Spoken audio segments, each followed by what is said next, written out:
parle. Chaque jour, Charles et Carole vous présentent la leçon de l'école du sabbat.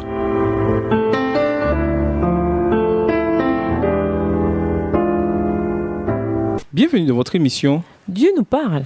Nous voilà au jeudi 4 août, au milieu d'une génération perverse et égarée. Cela ne fait aucun doute. Le monde a besoin de ce que nous avons reçu en Christ. Il n'y a rien en nous-mêmes qui donne de l'importance à ce que nous avons. C'est ce que nous avons reçu en Christ qui nous pousse à nous tourner vers les autres. Et c'est précisément parce que nous avons tant reçu que nous sommes appelés à nous tourner vers ceux qui n'ont pas cela. Vous avez reçu gratuitement, donné gratuitement. Matthieu 10, verset 8. Lisons Philippiens 2, les versets 13 à 15.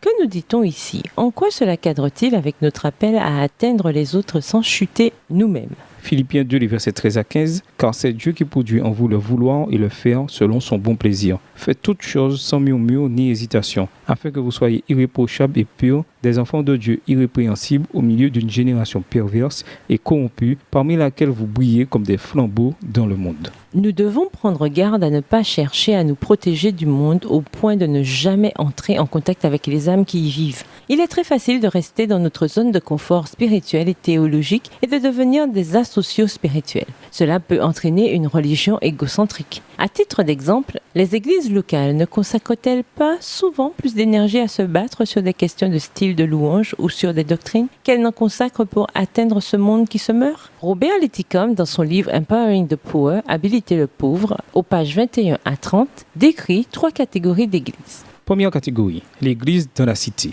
communauté. Cette église n'a quasiment aucun contact avec la population. Le gros de l'activité de l'église consiste à répondre aux besoins de ses membres. Deuxième catégorie, l'église pour la cité.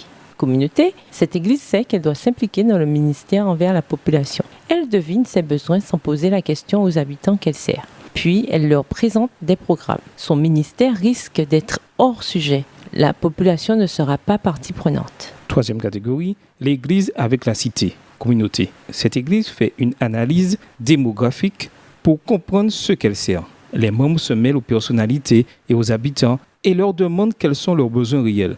Leur service à la population a plus de chances d'être pertinent et bien accueilli, car cette dernière a déjà apporté sa contribution et fait donc confiance au projet. Cette église se joint à la population dans sa lutte pour savoir quel genre de quartier elle veut, et elle est partenaire de la population pour atteindre cet objectif. Une telle église s'implique dans les associations locales et peut aider les habitants s'il manque certains services. Dans ce partenariat, tous sont partie prenante et répondent ainsi à de vrais besoins.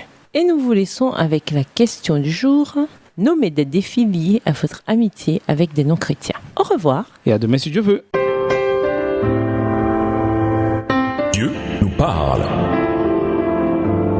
Chaque jour, Charles et Carole vous présentent la leçon de l'école du sabbat.